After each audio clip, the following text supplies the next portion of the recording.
It's either yours, it's either yours. Right? This one. Right. Bingo! The passenger's finally admitted it is. Right, you. Jump out the car, go sit in the driver's seat, don't move off. And you, look like you're going to pass out about turn here. Big wash, come sit in the back of the car, mate. The driver's done nothing wrong, but the passenger's in trouble. It's his third time being caught for cannabis possession. Right, what I'm going to do, you got previous for possessing the cannabis. You can't just keep on getting fined and racking them up. So you'll be reported if someone's basically, you'll get a letter through the post. Just go to court. Now don't ignore it, mate. So I have to do that? Yeah, you do. If you don't, then you'll just get a no bail warrant if you're arrested. Despite dobbing each other in for the dope, the buddies haven't fallen out too badly. The driver waits for Jim to finish with his mate before making a swift exit. Jim's nose has got his shift back to a good start.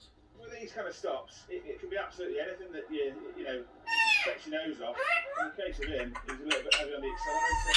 But we're in this particular area for a reason. In this case, my nose was correct and there's something wrong, wasn't there? The passenger was convicted of possession of cannabis and ordered to pay £280 in fines and costs. No further action was taken against the driver. This obviously not the crime of the century. At this time of the night, I'll take anything really. So let's hopefully onwards and upwards and see if we can get something better.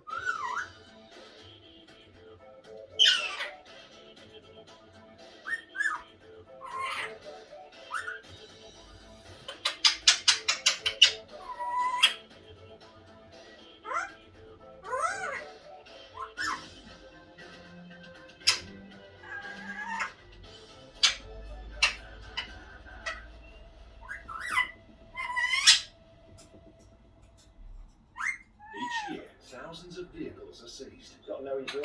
Got to know sympathy for him. We go behind the scenes Pick a car up, haven't you? at Britain's busiest car parks.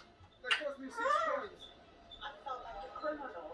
Follow the heroes cleaning up the streets It's not uncommon for food, liquid to be thrown at us. and the dangerous drivers breaking the law. Drivers try to run over his ex-partner. Sharp-out cops, give me my car back. Fixing news tonight at 8 on 5-Star and My 5. They would.